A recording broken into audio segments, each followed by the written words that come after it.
Shalom rekan-rekan yang dikasihi dalam Tuhan kita Yesus Kristus. Di tengah situasi dan kondisi yang sedang kita alami sekarang ini, puji Tuhan kita masih bisa kembali beribadah, memuji, memuliakan dan meninggikan nama Tuhan. Saya mengajak rekan-rekan sekalian untuk berdiri. Kita mengangkat pujian yang mengatakan penyanyi haleluya.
Kita memulai ibadah kita dengan potum dan salam.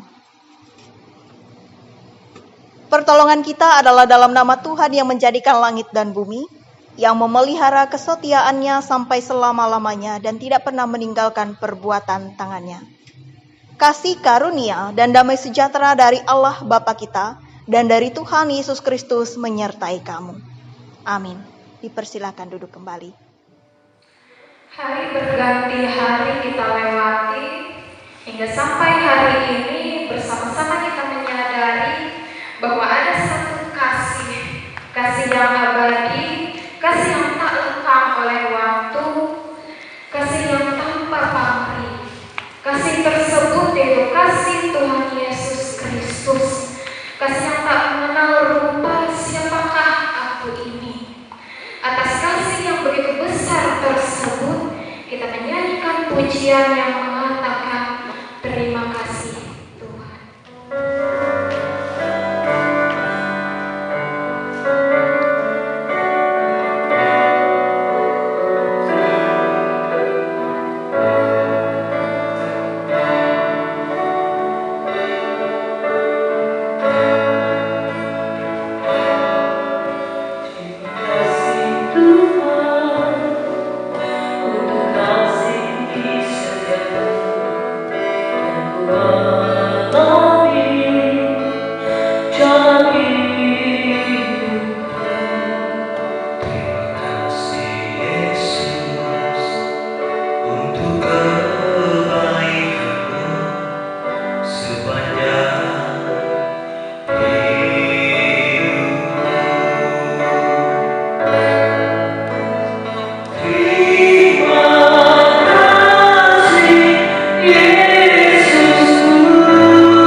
Firman Tuhan itu hidup, tidak peduli siapapun yang menyampaikannya. Jika kita mau mendengarnya dengan sungguh-sungguh, dengan kerendahan hati kita, dengan ketulusan hati kita, maka kita pasti akan mendapat berkat. Mari kita bersama-sama mempersiapkan hati kita untuk mendengarkan firman Tuhan, kita menaikkan pujian yang mengatakan, "Kusiapkan hatiku Tuhan."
Sebelum kita membaca dan merenungkan firman Tuhan, mari kita bersatu dalam doa, kita berdoa. Bapa kami yang di surga, pada kesempatan ini kami ingin membaca dan merenungkan sebagian dari firman-Mu. Kiranya firman yang ingin kami baca dan merenungkan bersama-sama ini dapat bertumbuh berbuah di dalam hati dan pikiran kami dan dapat kami aplikasikan ke dalam kehidupan kami hari lepas hari. Kiranya firman yang ingin kami baca dan renungkan ini dapat menjadi pedoman hidup kami. Amin. Pembacaan Alkitab pada hari ini terambil dari Matius pasal yang ke-9 ayat ke-35 hingga Matius 10 ayat yang ke-8 dengan judul perikop belas kasihan Yesus terhadap orang banyak. Yesus memanggil ke-12 rasul dan Yesus mengutus ke-12 rasul, demikian bunyinya. Demikianlah Yesus berkeliling ke semua kota dan desa. Ia mengajar dalam rumah-rumah ibadat dan memberitakan Injil kerajaan sorga, serta melenyapkan segala penyakit dan kelemahan.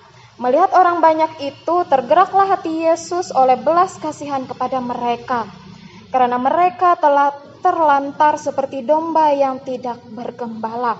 Maka katanya kepada murid-muridnya, tuaian memang banyak, tetapi pekerja sedikit.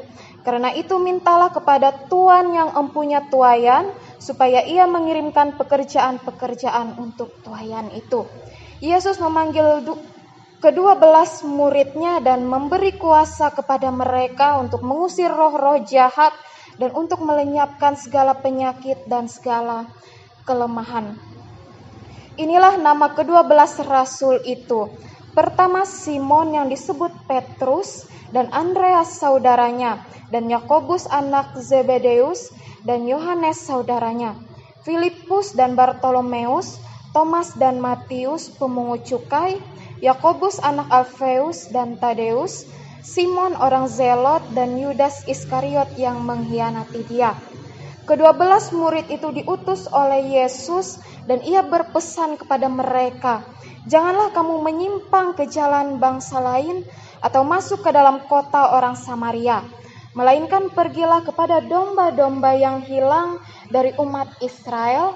Pergilah dan beritakanlah, kerajaan sorga sudah dekat.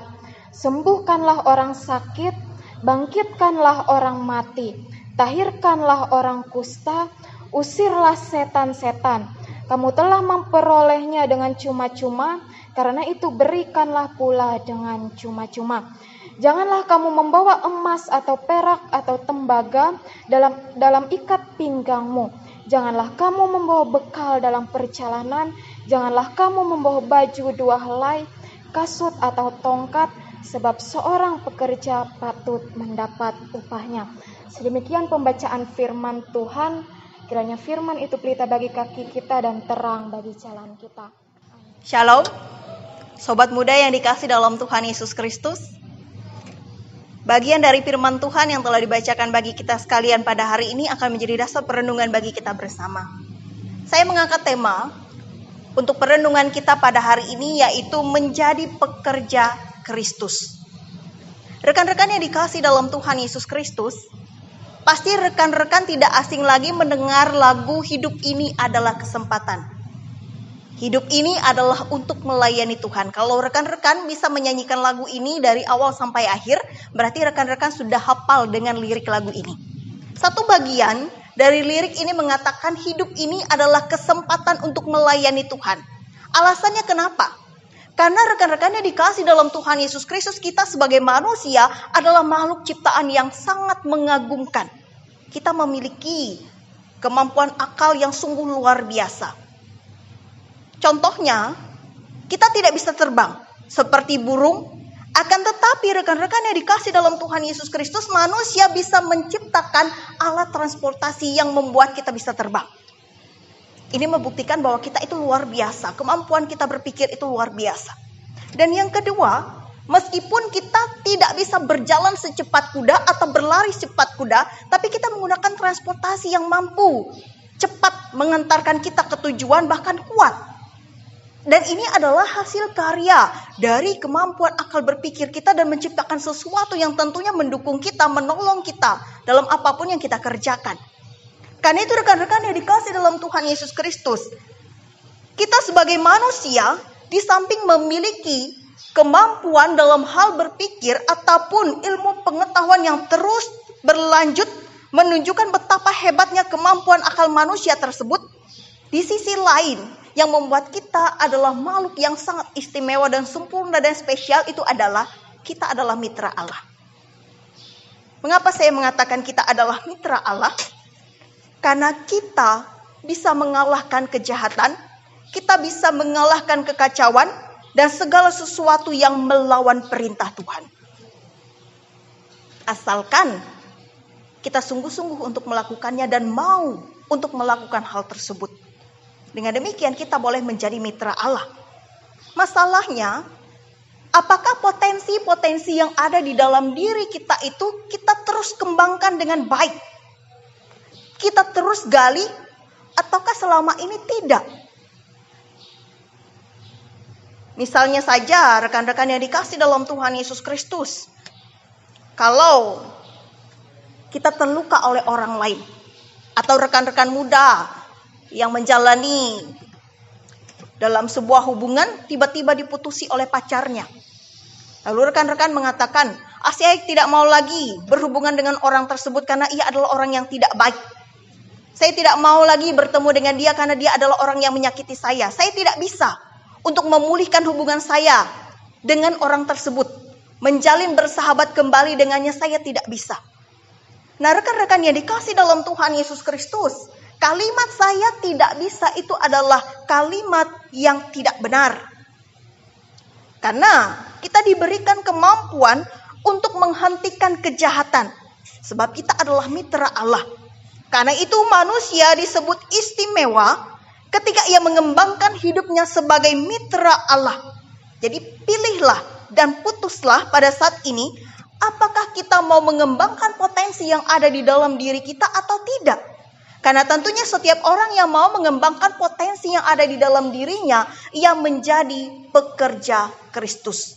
Ketika ia mengembangkan apa yang menjadi kemampuan dalam hal ia berpikir, ketika ia menggunakan setiap talenta yang ia miliki, ketika ia tidak menyakiti orang lain, dan ketika orang lain menyakitinya, ia mampu mengampuni orang tersebut, artinya ia sudah mengalahkan kejahatan.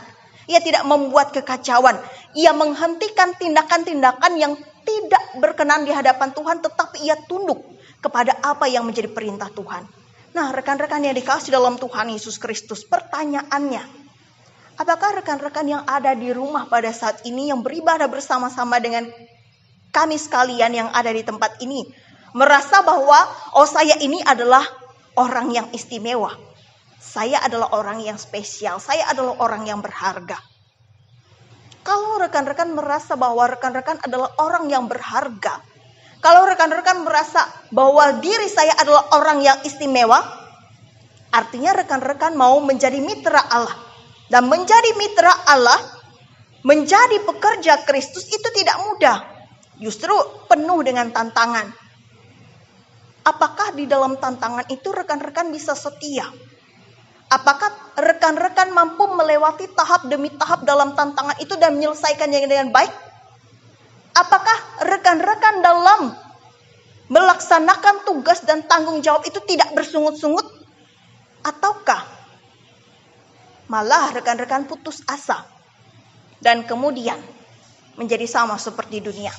Misalnya saja, seorang pengikut Kristus itu harus menjadi teladan. Rekan-rekan yang bersekolah, ketika harus mendapatkan nilai yang baik, apa yang rekan-rekan kerjakan? Pastinya adalah belajar.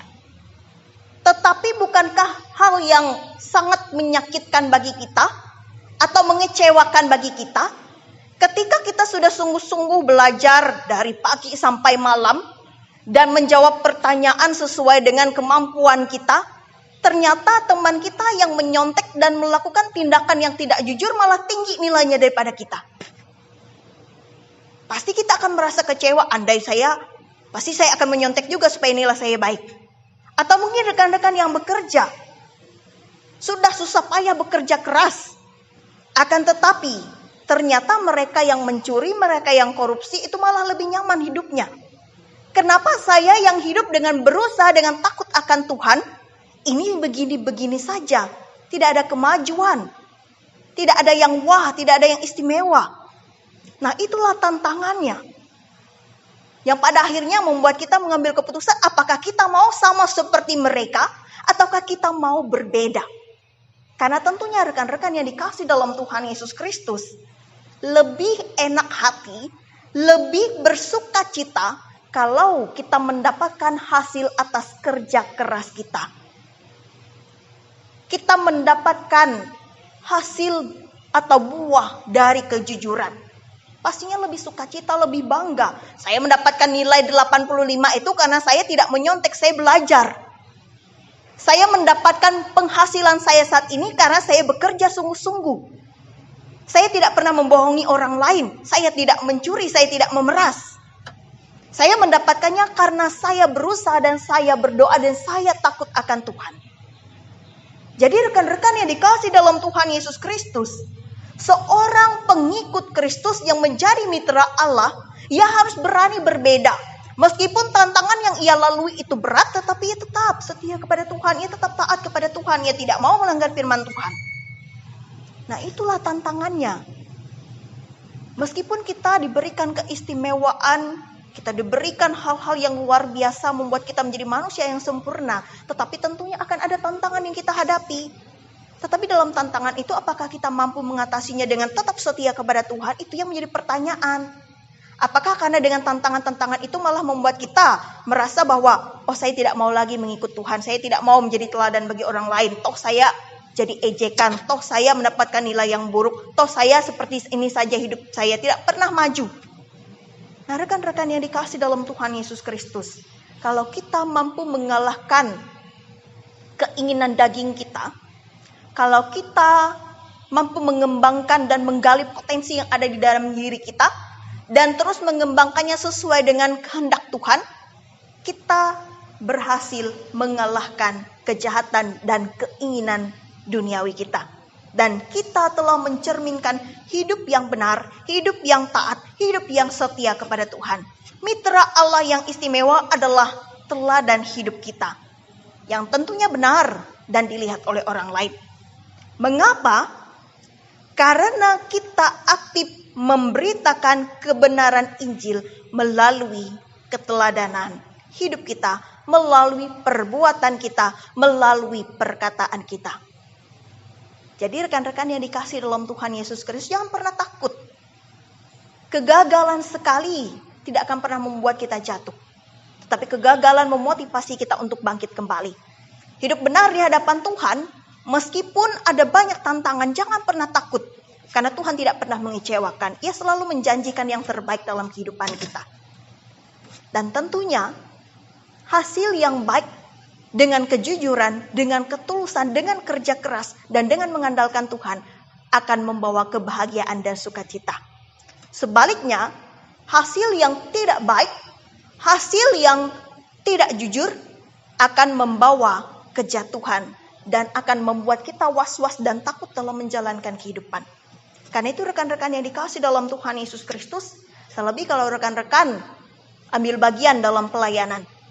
Sebagaimana yang dikatakan dalam firman Tuhan pada saat ini, tuaian sangat banyak dan membutuhkan kita sebagai pelayan Tuhan, menolongnya untuk menuai. Karena itu rekan-rekan yang dikasih dalam Tuhan Yesus Kristus pada hari ini, sesuai dengan tema yang saya angkat menjadi pekerja Kristus, saya mengundang rekan-rekan sekalian untuk ambil bagian menjadi pekerja Kristus yang sejati. Meskipun ada tantangan, jangan pernah takut. Lakukanlah bagian kita dengan mengandalkan Tuhan, Ia akan menolong kita. Kita akan menjadi berkat bagi orang lain. Tuhan Yesus memberkati kita sekalian. Amin. Rekan-rekan yang dikasih dalam Tuhan Yesus Kristus, mari kita menaikkan syafaat kita berdoa. Allah Bapa kami yang bertata dalam kerajaan sorga, kami mengucap syukur dan terima kasih atas kebaikan dan kemurahan-Mu dalam kehidupan kami ya Tuhan. Engkau menjadikan kami begitu sempurna. Engkau terus menyertai perjalanan kehidupan kami. Engkau terus memperkaya kami dengan segala hal-hal yang baik di dalam kehidupan kami ya Tuhan. Bahkan berkat-Mu tidak pernah berhenti mengalir di dalam kehidupan kami. Kami bersyukur ya Tuhan atas kebenaran firman-Mu yang telah kami dengarkan pada saat ini. Kiranya firman-Mu boleh kami kerjakan dengan sungguh-sungguh dalam kehidupan kami. Dan kiranya kami boleh menjadi pengikut-Mu yang sejati. Yang akan terus mengalahkan tantangan. Yang akan terus hidup takut. Dan akan terus hidup setia. Yang akan terus hidup taat kepada-Mu ya Tuhan. Dan terus memuliakan Engkau dan menjadi berkat di tengah-tengah kehidupan kami bagi orang lain. Terima kasih ya Tuhan. Kiranya Engkau memberkati kami sebagai anak-anak-Mu. Sebagai pemuda-pemudi remaja. Generasi penerus. Bagi keluarga kami, bagi bangsa dan negara kami. Bentuklah kami ya Tuhan, sesuai dan seturut dengan kehendak-Mu. Dan pakailah kami untuk melayani Engkau dan melayani sesama kami. Biarlah kami hidup takut akan Engkau ya Tuhan. Biarlah kami terus tekun akan belajar akan kebenaran firman-Mu. Dan terus melakukannya dalam kehidupan kami. Dan tentunya melalui pribadi lepas pribadi kami, Tuhan memakai kami untuk melayani sesama kami. Berkatilah ya Tuhan orang tua kami, supaya mereka senantiasa sehat dan kuat, akan selalu ada dalam penyertaan dan perlindungan daripada Tuhan. Dan kiranya mereka pun boleh terus menjadi orang tua yang akan memberikan contoh dan teladan bagi kami ya Tuhan. Mereka boleh menjadi orang tua yang akan melindungi kami, yang akan memimpin kami, yang akan terus ada di dalam kehidupan kami menjadi contoh dan teladan bagi kami. Biarlah kami pun sebagai anak-anak boleh menjadi anak-anak yang berbakti terhadap orang tua dan menyenangkan hati mereka ya Tuhan. Berkatilah pelayanan kami. Melalui seksi pelayanan remaja, pemuda, jemaat GKI Ampah ya Tuhan. Supaya kami dalam pelayanan kami boleh melayani dengan sungguh-sungguh. Dan setiap pribadi dari kaum muda-mudi yang masih pada saat ini belum mengenal akan Engkau, boleh mengenal akan Engkau yang adalah Tuhan dan Juru Selamat kami, melalui pelayanan kami, melalui keteladanan hidup kami ya Tuhan. Dan perkaya kami dalam setiap talenta yang kami miliki, supaya kami boleh terus ada di dalam persekutuan yang kokoh dan utuh dalam iman dan percaya di dalam Engkau. Terima kasih Allah Bapa yang penuh kasih. Biarlah segala yang baik akan terus Engkau anugerahkan dalam kehidupan kami. Yang tentunya Engkau tidak pernah merancangkan kejahatan, tetapi selalu merancangkan kebaikan dalam kehidupan kami. Saat ini kami naikkan di dalam nama Tuhan Yesus Kristus yang mengajarkan kami berdoa Bapa kami. Bapa kami ada di sorga, dikuduskanlah namamu, datanglah kerajaan-Mu. Jadilah kehendak-Mu di bumi seperti di sorga. Berikanlah kami pada hari ini makanan kami yang secukupnya, dan ampunilah kami akan kesalahan kami, seperti kami juga mengampuni orang yang bersalah kepada kami. Dan janganlah membawa kami ke dalam pencobaan, tetapi lepaskanlah kami daripada yang jahat. Karena Engkaulah yang mempunyai kerajaan dan kuasa dan kemuliaan sampai selama-lamanya. Amin. Sekarang ada kesempatan bagi kita untuk mempersembahkan persembahan syukur. Tetapi sebelum itu dengarkanlah nas pengantar persembahan yang diambil dari 2 Korintus 8 ayat yang ke-12 demikian bunyinya. Sebab jika kamu rela untuk memberi, maka pemberianmu akan diterima. Kalau pemberianmu itu berdasarkan apa yang ada padamu, bukan berdasarkan apa yang tidak ada padamu. Mari kita berdoa untuk persembahan syukur kita. Kita berdoa. Bapa di surga, pada kesempatan ini kami ingin mempersembahkan persembahan syukur kami. Berkatilah persembahan ini Tuhan, agar berguna bagi pelayanan firman-Mu. Amin. Untuk mengiringi persembahan syukur, kita mengangkat pujian dengan judul Bawa Persembahan.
Arahkanlah hatimu kepada Tuhan dan terimalah berkat Tuhan. Kasih karunia Tuhan Yesus Kristus dan kasih Allah dan persekutuan Roh Kudus menyertai kamu sekalian. Amin.